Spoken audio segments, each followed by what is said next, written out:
इस वीडियो को अंत तक ज़रूर देखिएगा, क्योंकि आज आप हमारे देश भारत की आज़ादी के वक्त की कुछ अद्भुत और अविश्वसनीय तस्वीरों को देखने जा रहे हैं। शुरुआत करते हैं रानी लक्ष्मीबाई की वो तस्वीर जो एक असली कैमरे से ली गई थी। ये उनकी असली पिक्चर है। साल 1906 में रविंद्रनाथ टैगोर शांति निकेतन में। ये 1840 का 1 रुपए का सिक्का है और ये कुछ उस समय की नोट है। साल 1946 में ली गई ये एयर इंडिया की फ़्लाइट है, जिसमें एक एयर होस्टेस दिल्ली से बॉम्बे जा रही फ़्लाइट के दौरान पैसेंजर्स को सर्विस प्रोवाइड कर रही है। ये तस्वीर 1857 की है, जिसमें आज़ादी के संग्राम की सज़ा के तौर पर 2 योद्धाओं को फांसी की सज़ा दी गई थी। ये तस्वीर भगत सिंह की जेल में रहने के दौरान ली गई थी और ये उनके फांसी के बाद जारी किया गया उनका डेथ सर्टिफिकेट है। 1936 में बर्लिन ओलंपिक फाइनल में ये तस्वीर लिया गया था, जिसमें इंडिया ने जर्मनी को 8-1 से हराया था, जिसके बाद हिटलर ने ध्यानचंद को ऑफर किया था जर्मनी की तरफ से हॉकी खेलने के लिए। मद्रास में अंग्रेज़ों के घरों में काम कर रहे ये भारतीय लोग।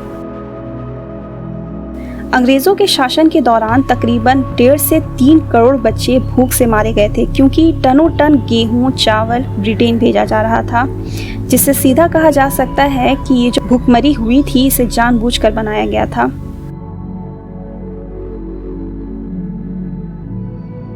अंग्रेज़ों के बच्चों को ढोते हुए ये भारतीय लोग। पश्चिम बंगाल में रहने वाली ये सिक्किम औरत अपने अंग्रेज मालिक को कंधे पर उठाते हुए। जो लोग आज़ादी के लिए आवाज़ उठाते थे उनका सर तोपों से उड़ा दिया जाता था। ये उस वक्त की तस्वीर है। अपने देश को आज़ादी दिलाने के लिए जो लोग आवाज़ उठाते थे उन्हें फांसी पर चढ़ा दिया जाता था या जेल में डाल दिया जाता था या बुरी तरह से हत्या कर दिया जाता था। इस तस्वीर में आप 18 साल के खुदीराम बोस को देख रहे हैं, जिन्हें आज़ादी की बगावत में फांसी पर चढ़ा दिया गया था। इस बोर्ड के बारे में मैं कुछ नहीं कहूँगी, आप खुद इसे पढ़कर देख लीजिए। भेदभाव का तो ये चरम है। ये जो यूनिफॉर्म में आप व्यक्ति को देख रहे हैं ये लॉर्ड माउंटबेटन है। ये उनकी पत्नी और बीच में खड़े जवाहरलाल नेहरू, लगता है उन्होंने किसी तरह का कोई चुटकुला मारा है। ये फोटो उनके प्रधानमंत्री बनने से कुछ वक्त पहले का है। अंग्रेजी हुकूमत के दौरान भारतीय सैनिकों का ये यूनिफॉर्म था।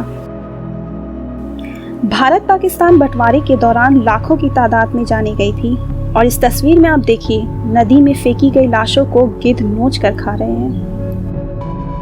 विभाजन की बात सुनकर मार्गरेट बॉर्क एक जर्नलिस्ट भारत पहुंची और लाखों की तादाद में लोगों को भारत से पाकिस्तान की तरफ जाते हुए देखकर उन्होंने कुछ तस्वीरें लिया था।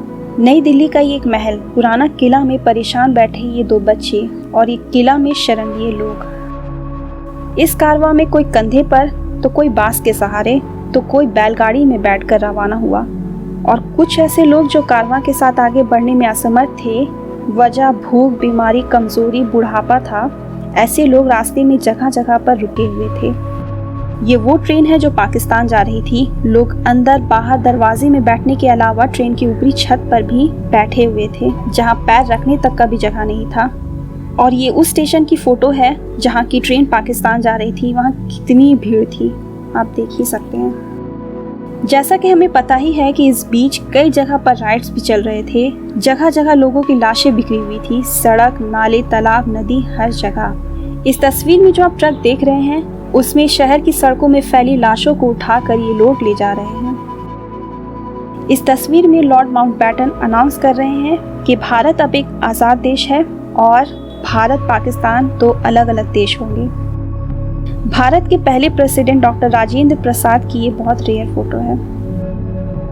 15 अगस्त 1947 को भारत के पहले प्रधानमंत्री बनने के बाद आज़ादी के जश्न में नई दिल्ली के लाल किला में भारतीय झंडे को सैल्यूट करते हुए पहली बार लाल किला में भारतीय झंडा लहराता हुआ देश में जगह जगह पर जश्न मनाते हुए भारतीय और ये अंग्रेजों का भारत छोड़कर वापस इंग्लैंड जाने की ये तस्वीर है।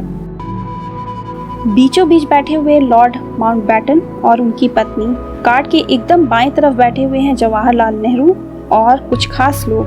और ये आज़ादी की जश्न मनाने के लिए लाल किला की तरफ जाते हुए ये तस्वीर लिया गया था। लेकिन आप सोच रहे होंगे कि ये पीछे कार्ड में बैठी औरतें और ये लड़का कौन है। दरअसल आज़ादी का मिलिट्री परेड देखने कम से कम 2.5 लाख लोग पहुंच गए थे और इनको माउंटबेटन ने भीड़ में दबने से बचाया था। ये वीडियो आपको कैसा लगा कमेंट कर ज़रूर बताइए और हमारे साथ आगे बने रहने के लिए चैनल को सब्सक्राइब करना तो ज़रूरी होगा ना, तो सब्सक्राइब कर लीजिए।